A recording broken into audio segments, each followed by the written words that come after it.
পূর্ণ বিজয় না হওয়া পর্যন্ত যুক্তরাষ্ট্র ও ইসরায়েলের বিরুদ্ধে লড়াই চালিয়ে যাওয়ার ঘোষণা দিয়েছে ইরান। দেশটির সামরিক বাহিনীর সর্বশেষ ঘোষণায় বলা হয়েছে, ইরানের অখণ্ডতা এবং জাতীয় স্বার্থ রক্ষায় তারা মধ্যপ্রাচ্যের রাজনীতিতে প্রতিদিনই এক শক্তিশালী ও অদম্য প্রতিরোধের প্রতীক হিসেবে উদিত হচ্ছে। বিশ্লেষকরা বলছেন, ইরানের এমন হুঙ্কার শুধু অস্ত্রের মধ্যেই সীমাবদ্ধ নয়, এটি দেশটির জনগণের ঐক্য, ন্যায়পরায়ণ মনোভাব এবং আঞ্চলিক শক্তি হিসেবে অবস্থানের প্রতিফলন। প্রতিপক্ষদের জন্য এটি একটি স্পষ্ট বার্তা যে ইরান কোনো চাপের কাছে নত হবে না এবং শেষ পর্যন্ত বিজয় অর্জন করবে। ইরানের সামরিক বাহিনী সম্প্রতি এক দৃঢ় ঘোষণার মাধ্যমে দেশের অখণ্ডতা রক্ষায় নিজেদের প্রতিরক্ষা অব্যাহত রাখার প্রতিশ্রুতি পুনর্ব্যক্ত করেছে। খাতাম আল আম্বিয়া সেন্ট্রাল হেডকোয়ার্টার্সের কর্মকর্তা আলী আবদুল্লাহি আলিয়াবাদী রাষ্ট্রীয় টেলিভিশনে বলেন, ইরানের শক্তিশালী সশস্ত্র বাহিনী দেশের অখণ্ডতা রক্ষায় গর্বিত, বিজয়ী এবং অবিচল। পূর্ণাঙ্গ বিজয় অর্জিত না হওয়া পর্যন্ত এই পথ চলা অব্যাহত থাকবে।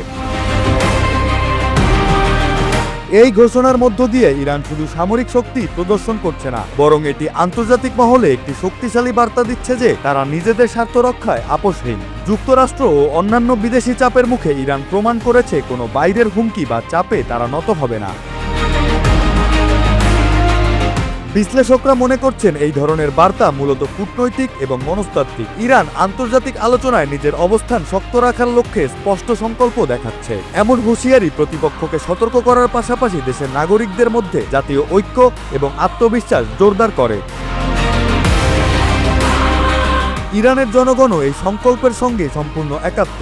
নাগরিক সমাজ ও সরকারি প্রতিষ্ঠানগুলো সামরিক বাহিনীর এই ঘোষণাকে সমর্থন করছে। এই জাতীয় ঐক্য কেবল প্রতিপক্ষের জন্য নয়, দেশের ভিতরেও শক্তি এবং মনোবল যোগাচ্ছে। বিশ্লেষকরা বলছেন, ইরানের এই দৃঢ় মনোভাব এবং জনগণের সমর্থন একসাথে আন্তর্জাতিক মহলে ইরানের স্থায়ী ও শক্তিশালী অবস্থানকে তুলে ধরে। এছাড়াও ইরান আঞ্চলিক শক্তি হিসেবে নিজেদের অবস্থান আরও দৃঢ় করেছে। এই ঘোষণা মধ্যপ্রাচ্যে অনেক দেশগুলোকে স্পষ্ট করে দিচ্ছে যে ইরান কেবল প্রতিরক্ষা নিয়ে সীমাবদ্ধ নয়, তারা আঞ্চলিক রাজনীতিতে সক্রিয় এবং প্রভাবশালী খেলোয়াড়। ইরানের এমন সামরিক ঘোষণা কেবল অস্ত্রের প্রতিরক্ষা নয়, বরং এটি দেশের সার্বভৌমত্ব, জনগণের ঐক্য এবং আঞ্চলিক প্রভাবের প্রতীক। এই ঘোষণা আন্তর্জাতিক মহলে একটি স্পষ্ট বার্তা পাঠাচ্ছে যে ইরান আত্মবিশ্বাসী, শক্তিশালী এবং অবিচল। তারা দেশের স্বার্থ রক্ষায় কোনো আপোষ করতে রাজি নয় এবং পূর্ণ বিজয় অর্জনের প্রতিশ্রুতি দৃঢ়ভাবে বজায় রাখবে।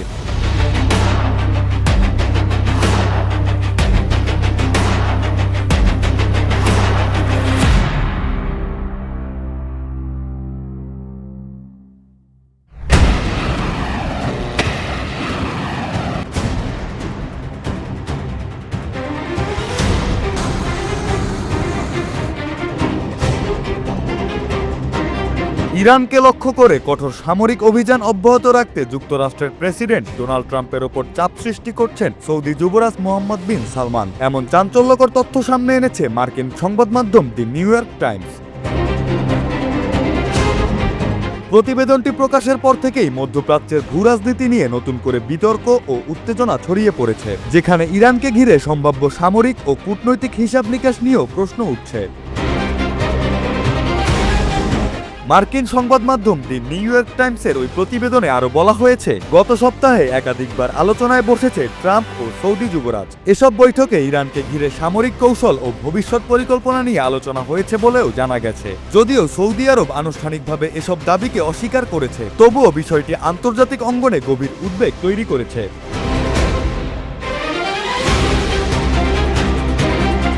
ইরান বরাবরই দাবি করে এসেছে তারা আঞ্চলিক স্থিতিশীলতা ও নিজেদের সার্বভৌমত্ব রক্ষায় প্রতিশ্রুতিবদ্ধ, কিন্তু বাস্তবতা হলো ইরানের এই অবস্থানই অনেকের কাছে অস্বস্তিকর, কারণ একটি স্বনির্ভর ও প্রভাবশালী ইরান মধ্যপ্রাচ্যের একক আধিপত্যের ধারণাকে চ্যালেঞ্জ করে।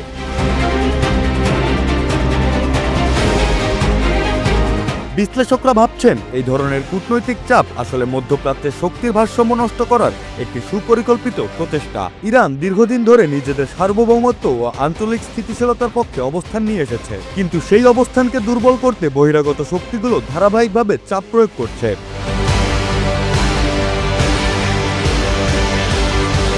সৌদি সমর্থক বিশ্লেষকরা মনে করেন মোহাম্মদ বিন সালমানের নেতৃত্বে সৌদি আরব আসলে মধ্যপ্রাচ্যের ভারসাম্য রক্ষায় একটি শক্ত অবস্থান নিয়েছে। তারা মনে করে আঞ্চলিক নিরাপত্তা নিশ্চিত করতে হলে সম্ভাব্য হুমকির বিষয়ে স্পষ্ট অবস্থান নেওয়াই দায়িত্বশীল নেতৃত্বের পরিচয়। তাই এটিকে অস্থিতিশীলতা তৈরির প্রচেষ্টা হিসেবে দেখার পরিবর্তে অনেকেই এটিকে প্রতিরক্ষামূলক কৌশল এবং দীর্ঘমেয়াদী নিরাপত্তা পরিকল্পনার অংশ হিসেবে ব্যাখ্যা করছেন।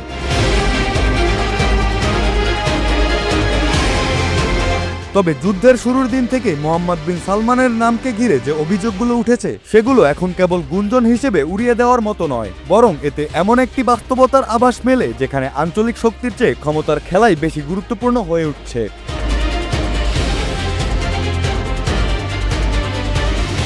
যদি সত্যি ইরানের সংঘাতকে সুযোগ হিসেবে দেখা হয়ে থাকে তবে তা শুধু কৌশলগত অবস্থান নয়, এটি হবে যুদ্ধের বিপজ্জনক মোড় যা পুরো মধ্যপ্রাচ্যকে অস্থিতিশীলতার দিকে ঠেলে দিতে পারে। তবে মধ্যপ্রাচ্যের ইতিহাস বলছে বাইরের শক্তির হস্তক্ষেপ কখনোই এই অঞ্চলে স্থায়ী শান্তি আনতে পারেনি, বরং প্রতিবারই তা নতুন সংঘাত, অস্থিরতা এবং মানবিক বিপর্যয়ের জন্ম দিয়েছে।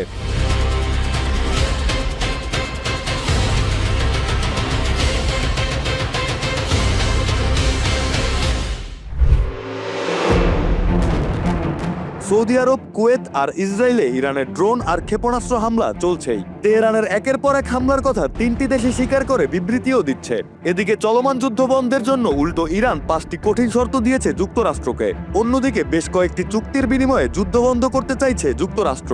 ট্রাম্পের এমন ঘোষণার পর ইরান উল্টো ট্রাম্প এবং নেতানিয়াহু প্রশাসনকে কড়া হুঁশিয়ারি দিয়েছে। নিজেদের পরাজয়কে চুক্তি বলবেন না বলে হুঙ্কার ছেড়েছে ইরান।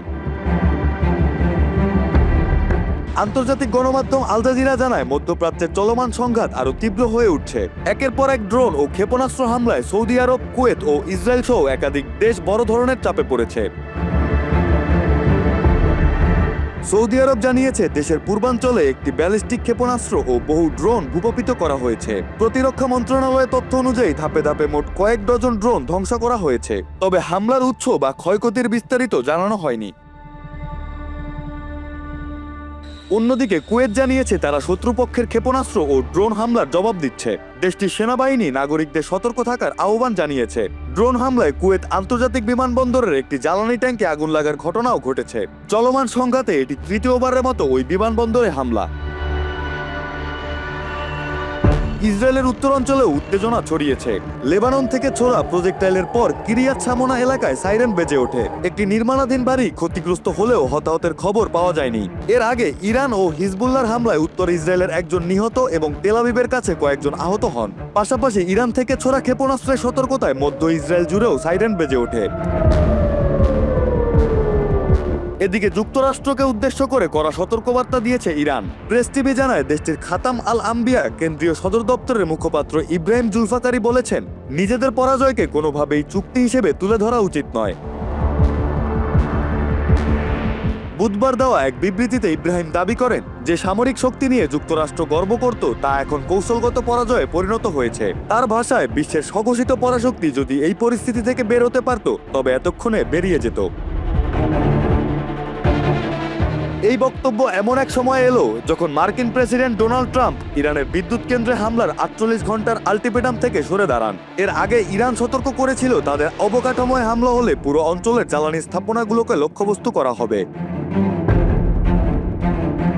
ট্রাম্প তার সামাজিক যোগাযোগ মাধ্যম ট্রুথ সোশ্যালে দাবি করেন গত 2 দিনে যুক্তরাষ্ট্র ও ইরানের মধ্যে গঠনমূলক আলোচনা হয়েছে এবং চলমান সংঘাতের সমাধানের পথ খোঁজা হচ্ছে। তবে তেহরানের একটি সূত্র জানায় ওয়াশিংটনের সঙ্গে কোনো আনুষ্ঠানিক যোগাযোগ হয়নি।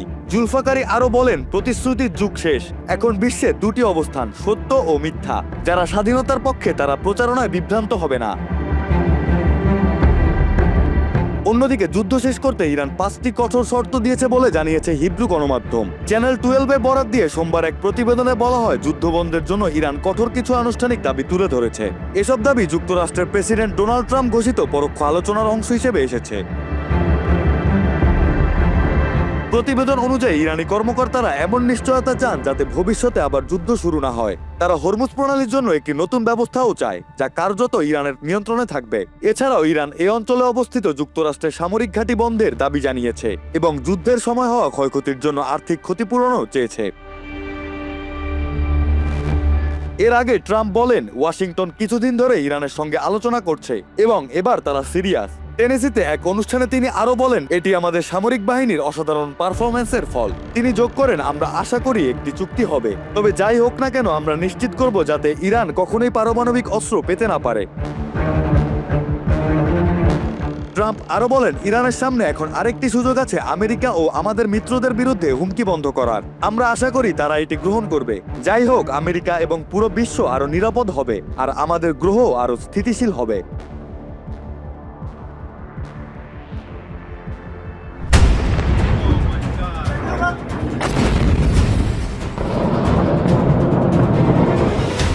একদিকে প্রেসিডেন্ট ডোনাল্ড ট্রাম্প আলোচনার নামে কূটনৈতিক কৌতুক ছড়াচ্ছেন, অন্যদিকে নিচ্ছেন যুদ্ধের পূর্ণ প্রস্তুতি। ইরানও নতুন অস্ত্র ও ক্ষেপণাস্ত্র নিয়ে প্রস্তুত পাল্টা জবাব দিতে। বিশ্লেষকরা বলছেন, যুক্তরাষ্ট্রের শান্তির বার্তা যে কতটা দ্বিচারিতায় ভরা তা আবারও স্পষ্ট হয়ে উঠেছে মধ্যপ্রাচ্যের বর্তমান পরিস্থিতিতে। প্রেসিডেন্ট ডোনাল্ড ট্রাম্প সম্প্রতি দাবি করেছেন, তেহরানের সঙ্গে একাধিক গুরুত্বপূর্ণ ইস্যুতে সমঝোতার সম্ভাবনা তৈরি হয়েছে। ট্রাম্পের ভাষায়, যুক্তরাষ্ট্র শান্তির পথ খুঁজছে এবং তাদের সঙ্গে আলোচনার দরজা উন্মুক্ত। কিন্তু বাস্তবতা যেন সম্পূর্ণ ভিন্ন। কূটনৈতিক বক্তব্যের আড়ালে দ্রুত গতিতে সাজানো হচ্ছে সামরিক শক্তির বিশাল মঞ্চ। পেন্টাগন ইতোমধ্যেই মধ্যপ্রাচ্যে অতিরিক্ত সেনা ও নৌবহর পাঠানোর প্রস্তুতি সম্পন্ন করেছে। বিশেষভাবে আলোচনায় এসেছে মার্কিন সেনাবাহিনীর এলিট ইউনিট, যাদের প্রায় 1000 সদস্যকে তাৎক্ষণিক মোতায়েনের জন্য প্রস্তুত রাখা হয়েছে। এই বাহিনী ইমিডিয়েট রেসপন্স ফোর্স হিসেবেও পরিচিত, যারা কয়েক ঘন্টার মধ্যেই বিশ্বের যে কোনো প্রান্তে হামলা চালাতে সক্ষম। সামরিক সূত্রগুলো জানাচ্ছে, খুব দ্রুতই এই বাহিনীর প্রথম অংশ মধ্যপ্রাচ্যের পথে রওনা দেবে, যা স্পষ্ট ইঙ্গিত দিচ্ছে আলোচনার টেবিলে বসার আগেই যুদ্ধক্ষেত্র প্রস্তুত করছে যুক্তরাষ্ট্র। প্রশ্ন হলো, তাহলে এই আলোচনা কি সত্যিই শান্তির জন্য নাকি কেবল চাপ প্রয়োগের কৌশল? এর আগে 2020 সালে কাসেম সোলাইমানিকে হত্যার পরেও একইভাবে যুক্তরাষ্ট্র নিরাপত্তার কথা বলে সামরিক উপস্থিতি বাড়িয়েছিল। সেই ঘটনার ফলে পুরো অঞ্চল জুড়ে যে অস্থিরতা সৃষ্টি হয়েছিল তার প্রভাব এখনো পুরোপুরি কাটেনি, বরং সেই ঘটনার পুনরাবৃত্তির আশঙ্কাই এখন আবার সামনে আসছে। শুধু স্থলবাহিনীই নয়, সমুদ্রপথেও শক্তি প্রদর্শন বাড়ানো হচ্ছে বলে জানিয়েছে পেন্টাগন। পাশাপাশি ইউনাইটেড স্টেটস মেরিন কর্পসের একাধিক মেরিন এক্সপেডিশনারি ইউনিটকে ইন্দো প্যাসিফিক অঞ্চল থেকে সরিয়ে এনে মধ্যপ্রাচ্যের উপকূলে মোতায়েনের পরিকল্পনা করা হয়েছে। প্রতিটি অ্যাম্ফিবিয়াস রেডি গ্রুপে থাকে হাজার হাজার প্রশিক্ষিত মেরিন যুদ্ধবিমান এবং ভারী অস্ত্রশস্ত্র, যা যে কোনো মুহূর্তে পূর্ণাঙ্গ সামরিক অভিযানে রূপ নিতে পারে। অনেক বিশ্লেষকদের মতে এটি ওয়াশিংটনের পুরনো ডাবল গেম। একদিকে আলোচনা চালিয়ে যাওয়া, অন্যদিকে প্রতিপক্ষকে ভয় দেখিয়ে নিজের শর্তে রাজি করানো।